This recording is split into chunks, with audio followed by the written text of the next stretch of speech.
Meet Joe, the king of the workers of the world.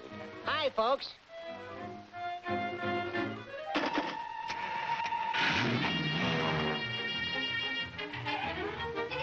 Joe's the king because he can buy more with his wages than any other worker on the globe.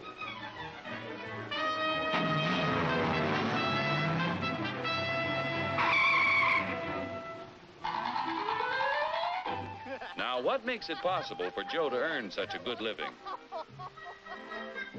He's no smarter than workers in other countries. Are you kidding?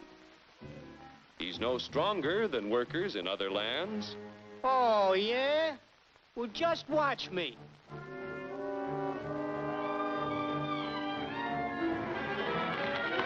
Ow! Just because Joe's an American doesn't mean... Yeah? Well, being an American is the best thing in the... Oh! My back!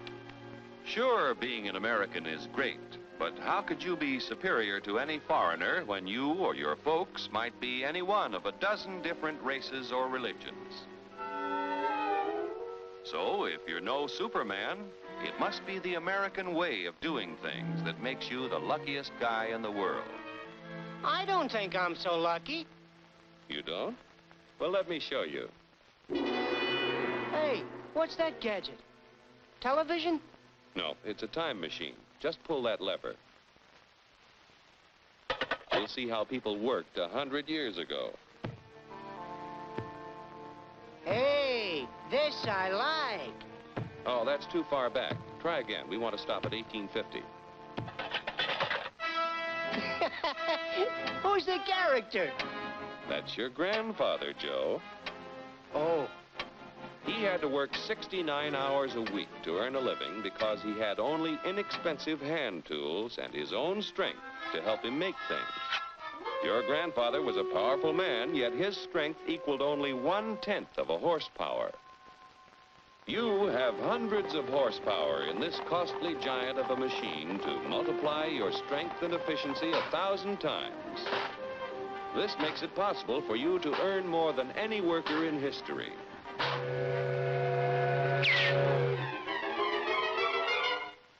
And still have leisure time each day to enjoy life. So I'm lucky.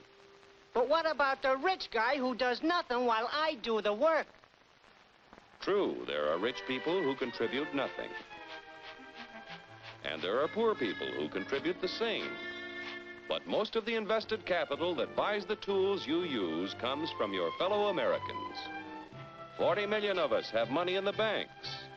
70 million of us own insurance policies.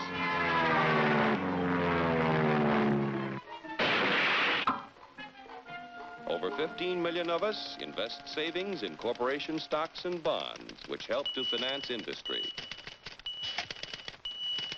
Each year, the people of America invest billions of dollars to create new plants and equipment. This invested capital buys the tools which make a man's labor worth more because he produces more.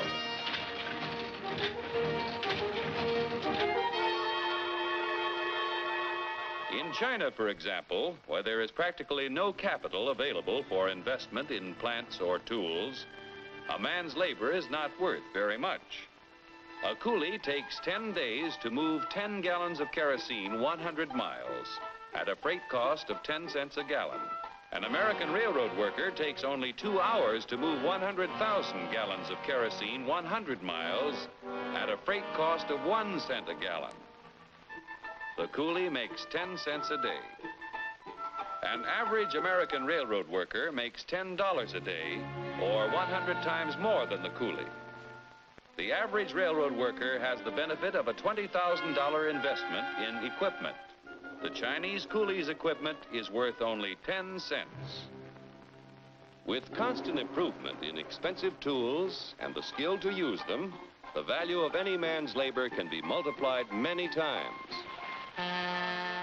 Naturally, the people in this country who invest their savings with industry expect dividends.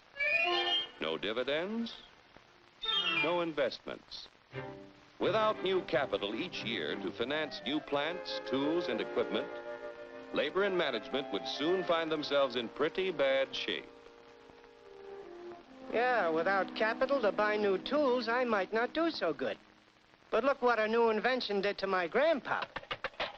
For 25 years, he knocks his brains out in the wagon works. Then along comes the gas buggy. Need I tell you what happened to Grandpop?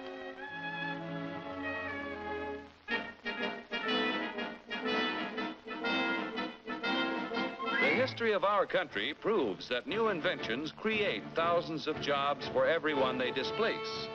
So it wasn't long before your grandfather had a better job, at more pay for less work. Our industrial progress is largely the result of the competitive struggle between companies to capture the market to increase profits. Huge sums are spent each year to make a better product to sell for less. Yet, regardless of how much money is spent to develop a new idea, there is often failure.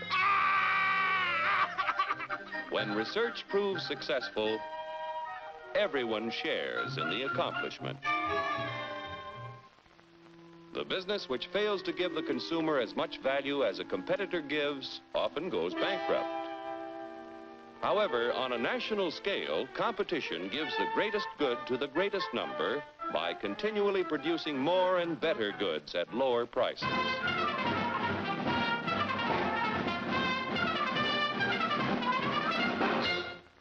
The American way of doing things makes it possible for more people to own their own homes. We're only 7% of the world's population, but we have 50% of the radios.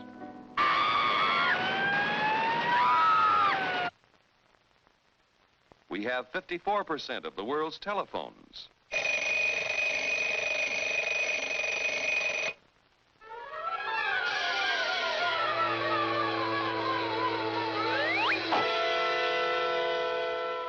Americans own practically all the refrigerators in existence to give them plenty of ice quickly and easily. Bathtubs, we've got 92% of them.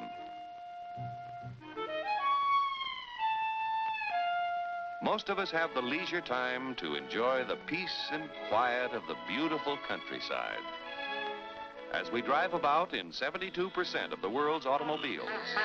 I